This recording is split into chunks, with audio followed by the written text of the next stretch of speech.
क्या कहा पहले आपने कि मुझे हल्के में नहीं ले, ये तो मैंने पहले ही कहा है। जिन्होंने मुझे हल्के में लिया है, मैं एक कार्यकर्ता हूँ, सामान्य कार्यकर्ता हूँ, लेकिन बाला साहब और दिघे साहब का कार्यकर्ता हूँ, ये समझ के मुझे सबने लेना चाहिए।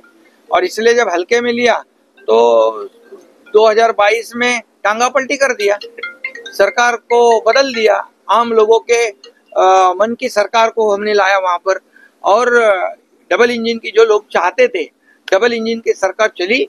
और देखो, मैंने उस वक्त कहा था विधानसभा के पहले मेरे भाषण में कि मैं और देवेंद्र जी 200 से ज्यादा सीटें लाऊंगा, तो 232 सीट आई है। और इसलिए मुझे हल्के में मत लेना, ये इशारा जिनको समझना है वो समझ ले। और मैं मेरा काम करते रहूंगा। रोज आरोप लगा रहे, रोज देखो महाजी शिंदे पुरस्कार मिला, पवार साहब ने पुरस्कार दिया।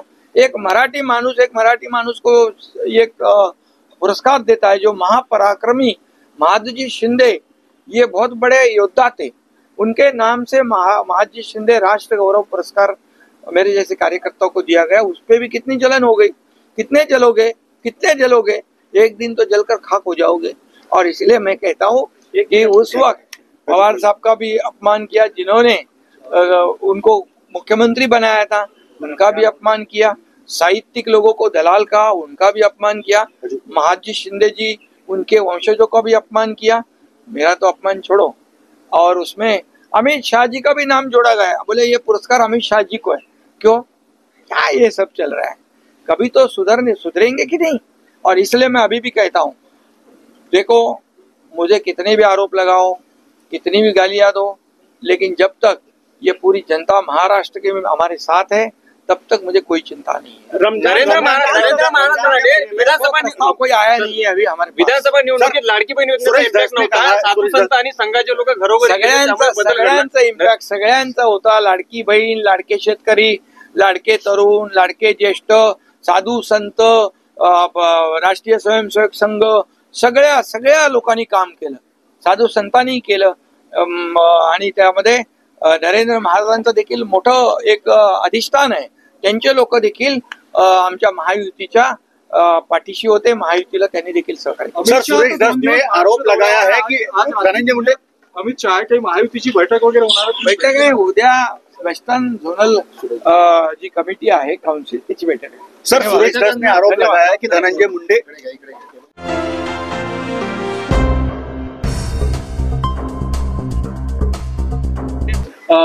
सायंकाळी 4 वाजता मोठे पक्ष प्रवेश आहे पूर्व विदर्भातले, कसं बघता याच्याकडे?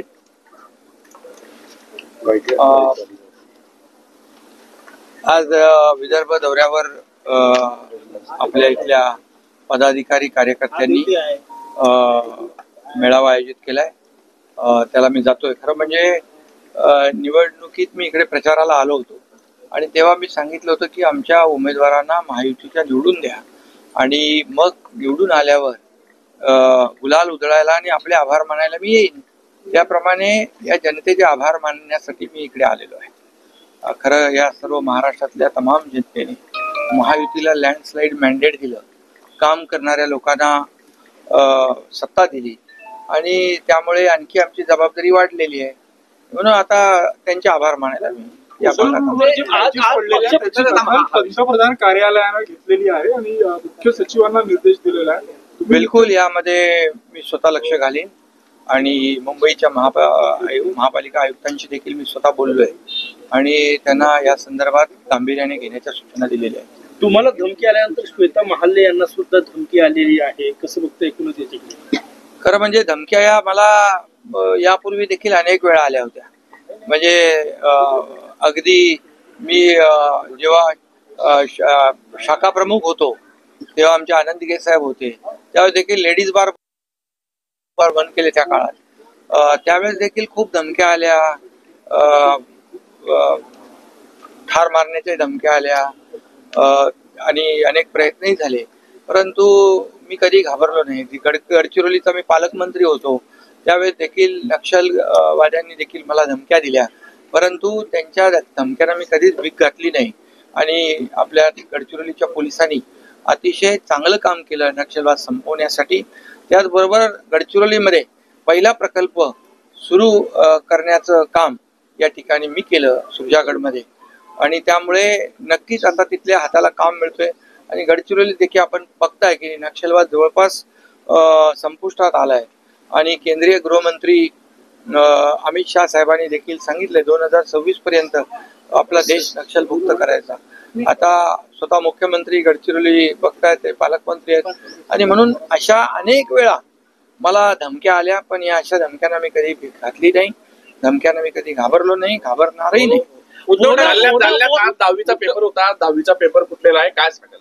त्याची चौकशी केली जाईल आणि आम्ही ठरवलंय कॅबिनेटमध्येच की कॉपी मुक्त महाराष्ट्र करण्याचा संकल्प आपल्या सरकारने घेतलेला आहे आणि ज्यामध्ये जे दोषी असतील त्यांच्यावर कठोर कारवाई केली जाईल. ओला समितीचा रिपोर्ट जो ओरा समितीच्या रिपोर्ट बद्दल माहिती केंद्र सरकारने दिली की असा रिपोर्ट आमच्या रेकॉर्ड मध्ये नाही, वारंवार महाराष्ट्राचे राजकारण त्याची मी माहिती घेतो.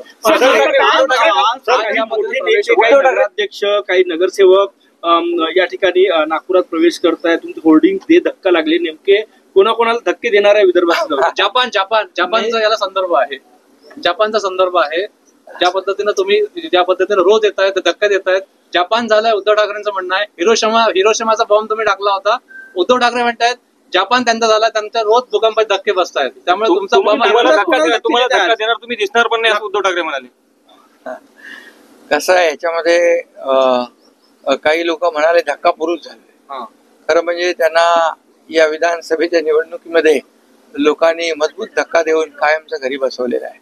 खरं म्हणजे बाळासाहेबांच्या विचाराला धक्का देणारे आणि बाळासाहेबांचा विचार सोडणारे किंबहुना पक्षातल्या चांगल्या लोकांना, त्यांची नावं मी घ्यायला गेलो तर खूप वेळ लागेल, पण जे चांगलं काम करणारे, पक्ष वाढवणारे लोक, त्यांना धक्का मारून बाहेर काढणारे जे पक्षाचे नेते आहेत त्यांना जनता धक्का दिल्याशिवाय राहणार नाही. त्यामुळे शिवसैनिक आमच्या सोबत येत आहेत आणि शिवसैनिक सोबत येत आहेत, एक विश्वास दाखवत आहेत आणि या विश्वासाला पात्र ठरण्याचं काम शिवसेना बाळासाहेबांच्या विचाराची, आनंदगी साहेबांच्या विचारांची शिवसेना काम करते.